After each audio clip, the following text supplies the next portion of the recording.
उत्तर प्रदेश विधानसभा का दूसरा दिन उम्मीदों पर बिल्कुल खरा उतरा।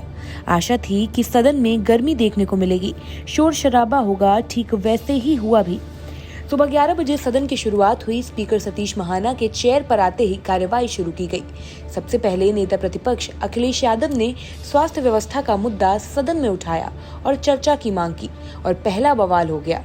ऑपोजिशन के नेता नियम 311 का हवाला देकर सारी कार्यवाही रोककर स्वास्थ्य पर चर्चा की मांग कर रहे थे और स्पीकर ने उन्हें 311 पढ़ने की सलाह दे डाली। सबसे महत्वपूर्ण सवाल यह है कि आज उत्तर प्रदेश में स्वास्थ्य सेवाएं ध्वस्त हो गई हैं। कोई गरीब अगर इलाज कराने जाना चाहता है तो आज एम्बुलेंस नहीं है, दवाई का इंतजाम नहीं है, जैसे तैसे अगर कहीं पहुंच भी जाए तो उसका इलाज संभव नहीं है। मेरा निवेदन ये है, डॉक्टर पर्याप्त नहीं है। मेरी आप अपनी बात कहिए, आपको कहने का अधिकार है, लेकिन किस नियम में बोल रहे हैं? जांच के बिना इलाज अभी प्रश्नकाल है। केवल अध्यक्ष महोदय मेरा सवाल नहीं है, विपक्ष का सवाल नहीं है, ये पूरा का नहीं। आप जो कह रहे हैं, एक मिनट, जनता परेशान है, स्वास्थ्य सेवाएं उत्तर प्रदेश आपको आप जो माननीय नेता प्रतिपक्ष आप जो बात कह रहे हैं अध्यक्ष महोदय, मैं उसको सुनूंगा, लेकिन रोक करके आप किस नियम में बोल रहे हैं ये बताइए। सवाल पर चर्चा होनी चाहिए और नहीं, तो पहले बताइए ना 311 की नोटिस है, तब आपको सुनूंगा। आप पहले बताइए तो किस नियम में बोल रहे हैं? अध्यक्ष महोदय, मेरे हाउस में है हमारा बैठते ही सब कार्रवाई रोक करके स्वास्थ्य सेवाओं पर चर्चा आज सदन में होनी चाहिए। किस नियम में करना है ये तो बताइए। अध्यक्ष महोदय, मैं आप 311 नियम क्या कहता है? बैठिए, बताइए आप। 311 माननीय नेता प्रतिपक्ष आप बताओ, आप 311 में बोल रहे हैं, आप 311 में क्या कहना चाहते हैं? 311 नियम क्या है? एक मिनट, नेता प्रतिपक्ष को बोलने दीजिए। अब नेता प्रतिपक्ष को बोलने आप, अरे बोलने दीजिए। आप अपने नेता को भी नहीं बोलने देना चाहते, बैठिए, आपको बोलने दीजिए। अध्यक्ष महोदय, 311 में 311 नियम है क्या? नियम ये है कि किसी भी उत्तर प्रदेश में जनता के हित में अगर सवाल उठना तो कार्रवाई रोक करके चर्चा होनी चाहिए। मैं ये अध्यक्ष महोदय आपसे जानना चाहता हूँ, 311 पढ़िए माने। आखिरकार उत्तर प्रदेश में आज नेता प्रतिपक्ष आप उसको पढ़ो, तो आप नहीं पढ़ो और किसी को पढ़े। पढ़ने पढ़ाने की सलाह और सुझाव के बीच पूर्व विधानसभा अध्यक्ष और सपा विधायक माता प्रसाद पांडे और सतीश महाना के बीच कहासुनी हुई। माननीय माता प्रसाद जी पांडे, आदरणीय आप पूर्व अध्यक्ष रहे हो, आपसे निवेदन है कि 311 में कौन से नियम निलंबित करके आपको सुना जाए, बताइए। देखिए, मैं बताता हूं माननीय अध्यक्ष जी, 311 का मतलब यह है, मतलब नहीं, आप उसको पढ़िए और मुझे बताइए। मैं नियम कौन सा नियम निलंबित करने का मतलब नहीं, सारे नियम निलंबित करने। तो इसका मतलब नियम 300, मेरी बात सुनिए, इसका मतलब आज नियम 51 निलंबित कर दे, 301 निलंबित कर दे, 56 निलंबित कर दे, सारे नियम निलंबित कर दे। आज जी उसका मतलब कौन कौन से नियम निलंबित कर दे? कौन से नियम है जिनको? अरे मैं अपनी जानकारी के लिए पूछ रहा था, कई नियम है। हम कौन सा नियम निलंबित कर दे? हम 301 में भी बोल सकते हैं, नियम 63 में भी बोल सकते हैं, हम जो है 300 में भी बोल सकते हैं। हालांकि औचित्य उसमें नहीं आएगा, 301 है। 301 कहता कोई ऐसा विषय जो औचित्य में ना आता आप उठा सकते हैं और मान्यवर और कोई कहे या न कहे। आपका 301 का लिस्ट अगर निकाल दिया जाए 311 का, तो सबसे ज्यादा आप ही 311 देते थे जब मैं स्पीकर। आपने लेकर परंपरा नहीं डाली ना, आप लेकर परंपरा डालते तो मुझे अच्छा लगता, मैं उसमें कुछ सीखता। कहासुनी नियम को पढ़ने सुनने के बाद 311 की नोटिस को आग्रह कर दिया गया। इस पर बोलते हुए संसदीय कार्य मंत्री सुरेश खन्ना ने ये भी कहा कि सदन के सामने कोई नियम 311 को सुनने जैसी स्थिति नहीं है, ये केवल हंगामा करना चाहते हैं। अध्यक्ष जी, नियम 311 की कोई परिस्थिति विधानसभा के सामने नहीं है।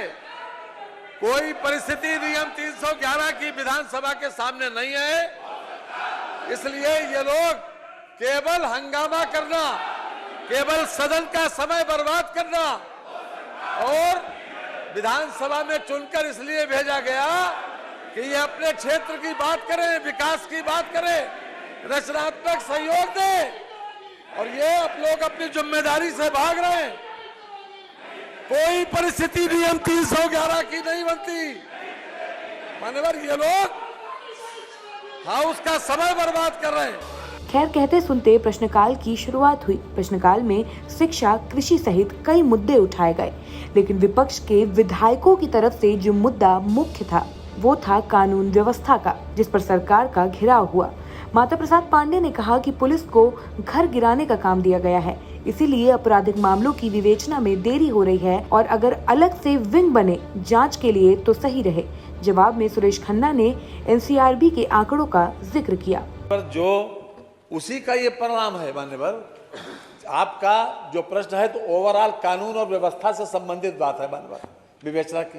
तो कानून और व्यवस्था का ओवरऑल जो इम्पैक्ट है जनता के ऊपर, उसमें विवेचना भी एक अंग है उसका। अगर विवेचना प्रॉपर नहीं होती तो इतनी जल्दी सजा नहीं दिला पाते। इतनी जल्दी सजा दिलाने का मतलब यह है कि विवेचना समय से परफॉर्म की गई, ये उसका परिणाम है। और अगर 5 साल में अगर आप देखना चाहें तो हम आंकड़ा बता दें, विवेचना उसका पार्ट है, कानून व्यवस्था का पार्ट है विवेचना। और विवेचना का ये सही है कि जल्दी होना चाहिए, अलग से बेंच बने तो कोई हर्ज नहीं है। लेकिन ये भी सही है अपने आप में कि योगी सरकार में पिछली 10 सालों की सरकार से 7 से लेकर 17 तक जो स्थिति थी मान्यवर, उससे जमीन आसमान का फर्क है आज।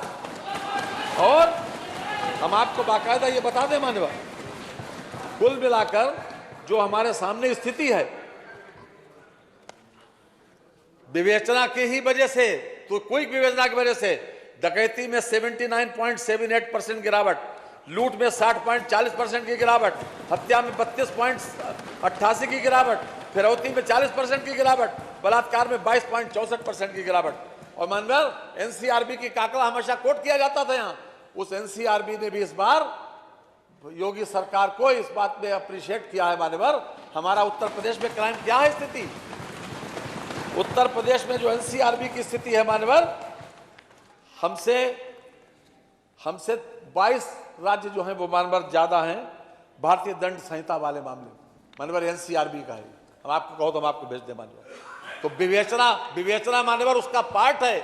और विवेचना जल्दी होने की वजह से, क्विक होने की वजह से, चाहे महिलाओं को हो चाहे पॉक्सो हो, उस पर जल्दी से जल्दी फैसले भी मान्यवर कराए गए। वो भी हम आपको बता दें मान्यवर, हमारा 59.1% है महिलाओं के मामले में मान्यवर डिस्पोजल, 59.1% सजा दिलाएगी। डुमरियागंज से विधायक सैयदा खातून ने भी एक क्षेत्रीय आपराधिक घटना पर सवाल पूछा। इसके अलावा मेरठ के सरधना से विधायक अतुल प्रधान ने सरकार को कानून व्यवस्था के मुद्दे पर सदन में निशाना बनाया और कस्टोडियल डेथ पर सरकार को घेरने की कोशिश की। यहाँ भी थोड़ी तल्खी दिखाई दी। संसदीय कार्य मंत्री जी ने बहुत लंबे आंकड़े बताए, लूट, हत्या, बलात्कार, छेड़छाड़, डकैती, छिनैती और जितने भी और सारी चीजें हैं, सब चीजें इकट्ठी कर लीजिए। अभी कोई दिन ऐसा नहीं जा रहा मान्यवर जिस दिन सुर्खियां ना बनती हो, दुष्कर्म नहीं सामूहिक दुष्कर्म की सुर्खियां बनती हो। अभी कितनी बड़ी मैं पूछना चाह रहा हूं, आपका संरक्षण चाहता हूं। ये छोटा मामूली प्रश्न नहीं है, माननीय मुख्यमंत्री जी आज यहाँ पर बैठे हुए हैं और हम उनके सामने बात कहना चाहते हैं कि जिस तरह की घटनाएं होती हैं और पुलिस उसको किस तरीके से दर्शाती है, इसके जीते जागते उदाहरण आपके सामने है मान्यवर। मैं अपने मेरठ की घटनाओं का जिक्र अगर करने लगूं, अभी 19 लाख की लूट मेरठ में हुई, भरी कचहरी में, हापुड़ में सीधे गोली मार दी भरी कचहरी में। आप हापुड़ की पता, गाजियाबाद की पता कर लीजिए, लोकर उखाड़ कर ले गए। आपने एक जनरल यहाँ पर प्रश्न मैं नहीं मान्यवर, पर्टिकुलर इश्यूज को लेकर देखिए। मैं पूछना चाहता हूं कुछ चीजें। पूछिए। मैं ये पूछना चाहता हूं कि जब इस तरह के क्राइम लगातार आपके डाटा में घट रहे हैं तो मानवाधिकार के नोटिस सरकार को सबसे ज्यादा कैसे मिल गए? और कस्टोडियल डेथ पर अगर क्वेश्चन करने लगे हम लोग, जब हत्या का जिक्र आता है तो हत्या का जिक्र अगर बदमाश ने की हो, गुंडे ने की हो, मवाली ने की हो, तो आप जो कार्रवाई कर सकते हैं हम उसका साथ देंगे। लेकिन हम पूछना चाहते हैं, जब पुलिस कस्टोडियल डेथ पीट कर थाने के अंदर किसी व्यक्ति को मार देती है, अभी गोंडा में एक व्यक्ति अपने मान्यवर, आपका संरक्षण चाहता हूं, ये बहुत महत्वपूर्ण विषय है। हत्या है, हत्या किसी बदमाश के द्वारा की गई नहीं। मैं मान्यवर कहना चाहता हूं आपसे, अभी घटना है प्रतापगढ़ की, एक हमारा लड़का सिर्फ काला झंडा दिखाने की वजह से 5 बम दिखा दिए उसके। मान्यवर मुख्यमंत्री बैठे, जांच करा लीजिए, अगर उसकी वहीं से गिरफ्तारी ना हुई हो। काला झंडा उप मुख्यमंत्री। अब आप पूछना क्या चाहते हैं ये बताइए। अतुल जी आप क्या पूछना चाहते हैं? मैं क्वेश्चन ये पूछना चाहता हूँ, ऐसा क्यों हो रहा है? चलिए, माता आपने प्रसाद पूछ लिया। पांडे जी ने कहा माननीय मंत्री जी, जांच ठीक ढंग अब से उत्तर आ जाए, ऐसी जांचों का क्या होगा साहब? उत्तर आ जाए। सारी जांचों का यहाँ पर संभव नहीं है बताना। अगर बम उसके पास पकड़े गए, बैठ जाएगा तो होगा आपकी बात। अगर बम पकड़े गए, आप डिबेट में भाषण देने के लिए मैंने आपको नहीं कहा प्रश्न, तो मैं मान लूंगा इस बात। नहीं आप भाषण मत दीजिए, आप प्रश्न पूछे। नहीं अब बैठ जाइए, हो गया, आपने बहुत कुछ पूछ लिया, उत्तर आने दीजिए। अरे उत्तर आने दीजिए, यहाँ पर सिर्फ एक तरफा भाषण नहीं हो गया, प्रश्न काल आइए, बैठिए। माननीय मंत्री जी बैठ जाइए, हो गया माननीय। अरे आप उत्तर भी चाहेंगे कि सिर्फ भाषण देंगे? अरे 2 बजे 3 बजे बैठिए ना, संज्ञान में लेना चाहिए अध्यक्ष जी, ये तो संज्ञान में लेना चाहिए जो बात कही जा रही है, संज्ञान में लेना चाहिए। मैं उसको, आप पर्टिकुलरली हर केस के बारे में यहाँ से उत्तर चाहेंगे तो इंडिविजुअली केस का उत्तर कहाँ से देंगे? माने मत, अब बैठे अतुल जी, हो गया आपके। अब देखिए इसके बाद फिर मुझे सख्ती करनी पड़ेगी। बैठ जाइए please. No no no no, बैठिए प्लीज, बैठिए। नहीं, मैं आपको अनुमति नहीं दे रहा हूं, मैं आपको अनुमति नहीं दे रहा हूं बैठने बोलने की। आप बैठ जाइए। नहीं, आपको अनुमति नहीं है अशिष्टता करने की। जब सुरेश खन्ना ने जवाब देना शुरू किया तो अखिलेश यादव ने भी उठकर सरकार को घेरने का प्रयास किया। कस्टोडियल डेथ गोंडा में हुई, एक नौजवान को बुला लिया और पुलिस ने पीट करके जान ले ली। इंडिविजुअल बातें लिख के दे देंगे, उसका जवाब देंगे।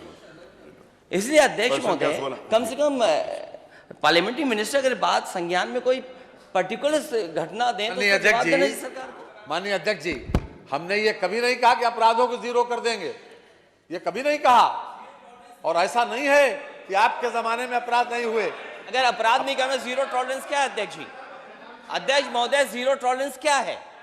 जीरो टॉलरेंस अपराधियों के प्रति है। अगर कोई अपराध करेगा तो वो सजा जरूर पाएगा, यह है जीरो टॉलरेंस। उसको बख्शा नहीं जाएगा, उसको बख्शा नहीं जाएगा। माने मंत्री जी बैठिए। अगर कोई अपराध, अरे बैठिए आप। कोई भी व्यक्ति अगर कोई ये भी है कि अगर चाहे वो जान किसी गई स्तर है का व्यक्ति तो हो, क्या पुलिस पे कार्रवाई करेंगे कि आइए? जरूर करेंगे। कोई भी व्यक्ति जो किसी स्तर का हो, अगर वो अपराध करेगा, कानून की दृष्टि से अपराध होगा, तो वो चाहे किसी स्तर का व्यक्ति हो, कितना ही पहुंच वाला हो, कितना शक्तिशाली हो, उसके खिलाफ कार्रवाई जरूर होगी। ये गोंडा की जो रिपोर्ट मेरे हाथ में, मैं ये टेबल कर रहा हूँ आपके। बैठिए, मैं टेबल आपका विषय नहीं है, आप बैठिए। आपको नहीं, आपको अनुमति नहीं है। प्रश्नकाल के बाद में नेता प्रतिपक्ष ने अखिलेश यादव ने स्वास्थ्य व्यवस्था का मुद्दा फिर उठाया। सीतापुर से लेकर गोंडा तक की घटनाओं का जिक्र किया। इतना ही नहीं, उन्होंने डिप्टी सीएम ब्रजेश पाठक को भी निशाना बनाया। ये सरकार जो दावा करती है कि झोला छाप जो डॉक्टर हैं, झोला छाप डॉक्टरों की नहीं दवाई चलने देंगे। ये खुद माननीय मंत्री बन गए हैं छापामार मंत्री। इनके छापों का असर क्या है? इनके छापों का असर क्या है? नेता प्रतिपक्ष के प्रश्नों का जवाब देने के लिए नेता सदन और सूबे के मुखिया योगी आदित्यनाथ ने तुलसीदास की चौपाई से शुरुआत की। नेता प्रतिपक्ष की बातों से बहुत स्पष्ट हो रहा था कि परोपदेश कुशल बहु तेरे।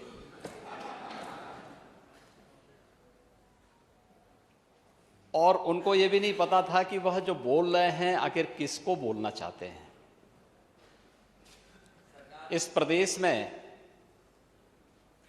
4 बार समाजवादी पार्टी की सरकार रही है और मुझे नहीं लगता है कि 25 करोड़ जनता जो प्रदेश की है या देश की 135 करोड़ की आबादी में से कोई भी व्यक्ति जो राजनीतिक रूप से उनसे उपकृत होगा, उनको छोड़ करके शेष कोई भी समाजवादी पार्टी को एक सही नजरिए से देखता होगा। National family health survey 4th और 5th जो आए हैं या इससे पहले जो सर्वे हुए हैं, वे सर्वे इस बात की गवाही देते हैं कि उत्तर प्रदेश में विगत 5.5 वर्षों के अंदर स्वास्थ्य सेवाओं में बेहतरीन सुधार हुआ है। मैं केवल एक उदाहरण देना चाहता हूं। गोरखपुर की चर्चा माननीय नेता प्रतिपक्ष ने की और बोलते बोलते उनको बहुत सारी चीज़ें याद आती हैं। स्वाभाविक रूप से जब कोई चीज़ और ख़ास तौर पर जनता जनार्दन अपना फैसला करके दे ही देती है, सपने जब तार तार होते हैं तो उसका दुख होगा ही। और उनकी बातों में वो दुख झलक भी रहा था, लेकिन हमें जनता जनार्दन के फैसले को स्वीकार तो करना पड़ेगा। यूपी और देश दुनिया की तमाम ताजा तरीन खबरों के लिए गूगल प्ले स्टोर से आज ही डाउनलोड करें हमारा तेजी से उभरता न्यूज ऐप डेली इंसाइडर।